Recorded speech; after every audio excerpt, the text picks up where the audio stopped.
बालिया स्थित मां तारिणी चतुर्दश वार्षिक महोत्सव और महावीर हनुमान जयंती उत्सव पालित। बालेश्वर सहर उपकंठ नुआसाई छकठारु समलपुर को संजोग करुवा रास्ता पार्श्व तथा बालिया स्थित जगतजननी मां तारिणी चतुर्दश वार्षिक महोत्सव और महावीर हनुमान जयंती उत्सव महासमारोह पालित हो जाइछि। प्रारंभ में प्रातः समय 108 कलश यात्रा और परे होम यज्ञादि चंडीपाठ पूजा आदि कार्यक्रम अनुष्ठित होइतिला। शताधिक महिला ग्राम परिभ्रमण करी रामेश्वर मंदिर पोखरी रे घट उत्तोलन करी मंदिर निकट को आसीथिले। कमिटी पक्षरु 3000 रु ऊर्ध्व भक्तों पई प्रसाद सेवन व्यवस्था करा जायतिला। सेहीपरि संध्या समय रे मंदिर परिसर रे भाव भक्तिमय सांस्कृतिक कार्यक्रम अनुष्ठित होइतिला। उक्त वार्षिक उत्सव रे मंदिर कमिटीर सर्वश्री गदाधर पति, सभापति आनंद बेहरा, उपसभापति भवेंद्र कुमार बारिक, संपादक अक्षय कुमार होता, पद्मलोचन पात्र, भगवान सामल, दीनबंधु सामल, प्रवीण कुमार भंज,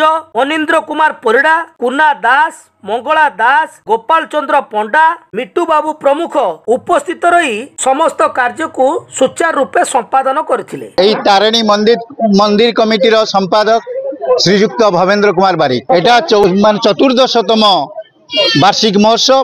एटी जगत जननी मां तारिणी एवं महावीर हनुमान वार्षिक जयंती पालन होची। एटा 14तम वार्षिक जयंती एवं यही मंदिर प्रथम करी 2012 मसीह एटी निर्माण करा जायतिला। एही मंदिर निर्माण करिवा पई ए अंचलर कालिदासपुर, बालिया एवं समलपुर समस्त बदान्य व्यक्ति मुक्त हस्तरे साहाय्य करथिले एवं तांकर साहाय्य क्रमे अति अल्प दिन रे मात्र मासे भितरे आमे मंदिर प्रतिष्ठा करथिलु। तेणु सही 2012 मसीहा ठारू आज पर्यंत प्रति वर्ष नव उड़िया वर्ष जेटा कि आमर पहला बैशाख पहला एप्रिल 14 रे वार्षिक महोत्सव प्रति वर्ष पालन करा जाए एवं यही वार्षिक महोत्सव प्रथम शुभारंभ कार्यक्रम प्रारंभिक कार्यक्रम जेटा कि कलश शोभा यात्रा सकाळ 7 घटिका समय मंदिर बाहरी रामेश्वर मंदिर पर्यंत गति करे एवं रामेश्वर मंदिर पोखरी रे पानी उत्तोलन करा जाई नुआसाई छक देई पुणी मंदिर को रिटर्न करे। मंदिर को फेरिला परे आसीथिबा समस्त व्रती एठारे पणा सेवन करती। पाखापाखि 3000 लोकंकर पणा सेवन व्यवस्था था एवं दिन सारा एठारे पूजा अर्चना सहित यज्ञ कार्य करा जाए। दिन 12टा बेले 4-5 हजार लोक एठारे प्रसाद सेवन करती एवं संध्या बेले मां को पई एक भक्ति मूलक भजन समारोह करा जाए।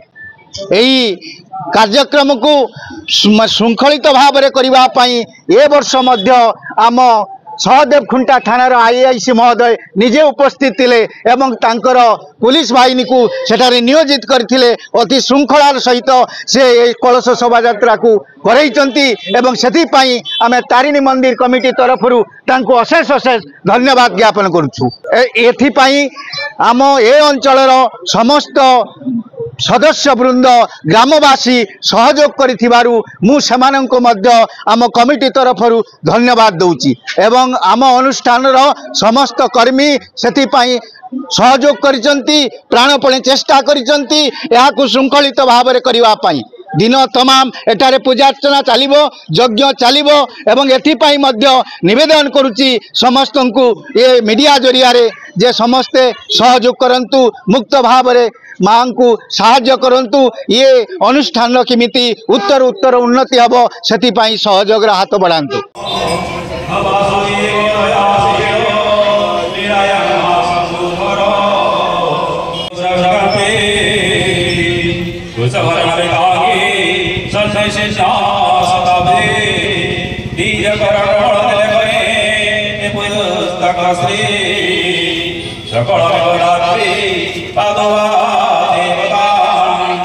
सरस्वती महामाई विद्ये कमलोचनी पद्मपत्र विशालाक्षी विद्यायै नमः।